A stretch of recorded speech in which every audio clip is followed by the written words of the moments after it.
Antarctica बर्फ से भरा हुआ इतना बड़ा कॉन्टिनेंट है जिस पर 5 किलोमीटर की गहराई तक सिर्फ बर्फ ही बर्फ है। इतनी ज्यादा बर्फ, और वो भी 1.5 करोड़ किलोमीटर तक फैली हुई। यानी एंटार्क्टिका का साइज अमेरिका से भी काफी ज्यादा बड़ा है। भले ही जून जुलाई की गर्मियों का मौसम हो, लेकिन एंटार्क्टिका का टेम्परेचर पूरा साल -50 डिग्री सेंटीग्रेड से -90 डिग्री सेंटीग्रेड तक रहता है। इस शदीद तरीन ठंड की वजह से ही यहाँ जिंदगी की उम्मीद बहुत ही कम है। लेकिन उसके बावजूद भी पूरे एंटार्क्टिका में 400 से भी ज्यादा लेक्स डिस्कवर हो चुकी हैं, जो बर्फ की लेयर के नीचे छुपी हुई हैं।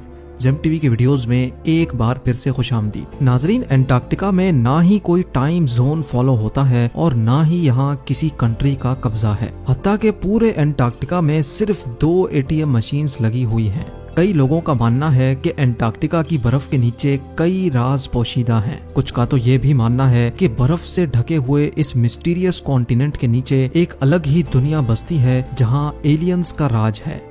लेकिन रिसर्चर्स और आर्कियोलॉजिस्ट इस मिस्टीरियस कॉन्टिनेंट के पोशीदा राजों को फाश करने के लिए दिन रात मेहनत कर रहे हैं। इन्होंने यहाँ चंद ऐसी चीजें भी तलाश की हैं जिनको देखकर साइंस भी हैरान रह जाती है। और आज आप देखेंगे एंटार्क्टिका की बर्फ के अंदर से मिलने वाली चंद हैरत अंगेज चीजें। तो आइए शुरू करते हैं। नंबर 8। 2009 में एक डिस्कवरी ने रिसर्चर्स के रोंगटे खड़े कर दिए जब एंटार्क्टिका की बर्फ के अंदर से एक बिल्ली का ढांचा मिला। लेकिन इसमें हैरान करने वाली बात ये नहीं थी कि ये ढांचा बिल्ली का है, बल्कि हैरान करने वाली बात ये थी कि ये जिस बिल्ली का ढांचा था वो आम बिल्ली नहीं बल्कि अंडे देने वाली बिल्ली थी। जब रिसर्च लैब्स में इस अजीब बिल्ली के ढांचे पर मजीद तहकीक की गई तो मालूम पड़ा कि ये जानवर कम से कम भी 2 करोड़ 50 लाख साल पहले धरती पर पाया जाता था। नंबर 7। 2014 में आर्कियोलॉजिस्ट को एंटार्क्टिका से इंतहाई हैरान कर देने वाली इंसानी खोपड़ियां मिली। पहली हैरानी की बात यह थी कि एंटार्क्टिका में ये मिलने वाली पहली इंसानी खोपड़ियां थी, और दूसरी हैरानी की बात इन खोपड़ियों की शेप थी। जी हाँ, नॉर्मल खोपड़ियों के मुकाबले में ये खोपड़ियां काफी अलग दिखती थीं क्योंकि इनके सर जरूरत से भी ज्यादा बाहर निकले हुए थे। साइंसदानों का मानना था कि खोपड़ियों की ऐसी शक्ल बचपन से ही अजीब आदतों की वजह से बनती है, और ये आदतें हजारों साल पहले एंशिएंट सिविलाइजेशन में अपनाई जाती थीं। इस तरह की खोपड़ियां आर्कियोलॉजिस्ट को इजिप्ट और पेरू से भी मिल चुकी हैं। तभी उनका शक है कि शायद हजारों साल पहले एंटार्क्टिका में भी लोग बसते थे और उनका कुछ न कुछ रिलेशन एंशिएंट इजिप्ट सिविलाइजेशन से जरूर होगा। नंबर 6। पिछले 50 सालों के दौरान एंटार्क्टिका से 10,000 से भी ज्यादा मीटियोराइट्स मिल चुके हैं। मीटियोराइट्स ठोस पत्थर के ऐसे टुकड़े होते हैं जिनका ताल्लुक हमारी धरती से नहीं होता, बल्कि वो किसी और धरती से टूट कर आए होते हैं। साइंसदानों का मानना है कि मिलने वाले मीटियोराइट्स में से कई 7 लाख साल से भी ज्यादा पुराने हैं। वैसे तो ये पता लगाना बहुत ही मुश्किल है कि इन मीटियोराइट्स का ताल्लुक किन सितारों या प्लेनेट से है, लेकिन 2002 में एंटार्क्टिका पर गिरने वाला एक छोटा मीटियोराइट 2015 में डिस्कवर किया गया था, और साइंस का मानना है कि ये कहीं और से नहीं बल्कि मार्स से टूटकर आया है, क्योंकि इस मीटियोराइट के अंदर ऐसे बैक्टीरिया थे जो मार्स पर पाए जाते हैं।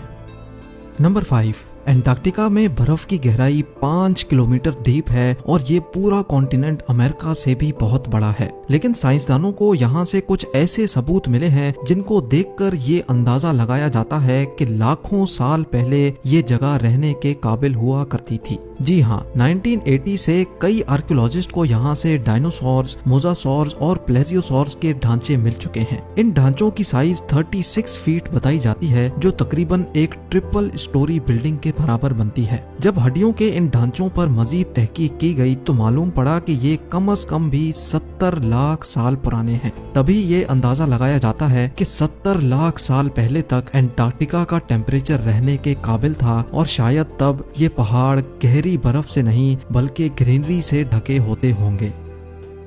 नंबर 4। वाटरफॉल्स तो हम सबने कई बार देखे हैं, लेकिन एंटार्क्टिका में टेलर ग्लेशियर के मकाम पर एक पॉइंट ऐसा भी है जहां वाटरफॉल नहीं बल्कि ब्लड फॉल होता है। 1911 में टेलर नामी एक साइंटिस्ट ने पहली बार इस ब्लड फॉल को डिस्कवर किया था। कई सदियों तक यही माना जाता था कि वाकई इस ग्लेशियर के अंदर से खून बहता है, लेकिन मॉडर्न साइंस ने जब इस पर मजीद रिसर्च की तब उनको जो मालूम पड़ा वो इससे भी ज्यादा हैरत अंगेज था।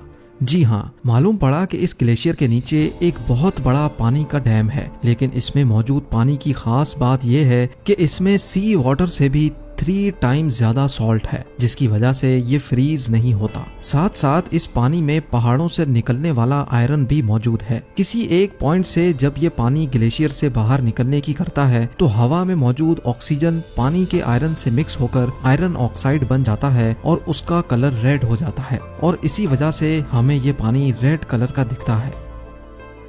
नंबर 3, ब्लड फॉल ग्लेशियर के नीचे मौजूद पानी में साइंसदानों को एक और हैरान करने वाली चीज भी मिली। पानी में टोटल 17 टाइप्स के बैक्टीरिया भी पाए गए, जिनको जिंदा रहने के लिए ऑक्सीजन और सनलाइट की भी जरूरत नहीं होती। एक्सपर्ट्स का मानना है कि ये बैक्टीरिया की ऐसी किस्म है जो ऐसे प्लैनेट्स पर पाई जाती है जहाँ पर ऑक्सीजन और सनलाइट का नामो निशान तक नहीं होता। लेकिन ये बैक्टीरिया हमारी धरती पर कैसे आए, ये राज अभी भी पोशीदा है।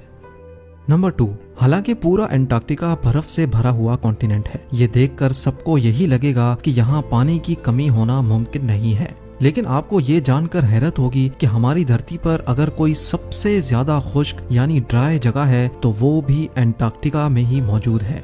ये ड्राई वैली एंटार्क्टिका में ही डिस्कवर की गई थी, जहाँ पर पिछले 20 लाख सालों से एक मर्तबा भी बारिश नहीं पड़ी, क्योंकि इस ड्राई वैली में तेज तरीन हवाओं का राज है, जिनकी स्पीड 320 किलोमीटर पर आवर तक जाती है। इसी वजह से साइंसदानों का मानना है कि तेज हवाओं की वजह से यहाँ मौजूद पानी का कतरा कतरा एवोपरेट हो चुका है। आपको ये भी बताते चलें कि अर्थ के तमाम एटमॉस्फेयर्स में से इस ड्राई वैली का एटमॉस्फेयर लाखों किलोमीटर दूर मार्स से काफी मिलता जुलता है। इसी वजह से नासा ने अपना वाइकिंग रोबोट मार्स पर भेजने से पहले एंटार्क्टिका की ड्राई वैली में टेस्ट किया था। और अब नंबर 1, आर्कियोलॉजिस्ट की एक टीम को एंटार्क्टिका की बर्फ के अंदर 1100 फीट की गहराई से एक इंतहाई खौफनाक मखलूक का ढांचा मिला। ये पता लगाने के लिए कि ये ढांचा कौन से जानवर का है, कई एक्सपेरिमेंट्स किए गए, लेकिन हैरत अंगेज तौर पे इसका स्ट्रक्चर किसी भी जानवर से मैच ना हो सका। इस खौफनाक ढांचे की लंबाई 8 फीट बताई जाती है, जिसकी हड्डियां बॉडी से निकली हुई हैं। कई सालों की मेहनत के बाद भी आज तक ये पता नहीं लगाया जा सका कि ये जानवर कौन सा था और आखिर इस धरती पे आया कहां से था। उम्मीद है जेम टीवी की ये वीडियो भी आप भरपूर लाइक और शेयर करेंगे। आप लोगों के प्यार भरे कमेंट्स का बेहद शुक्रिया। मिलते हैं अगली शानदार वीडियो में।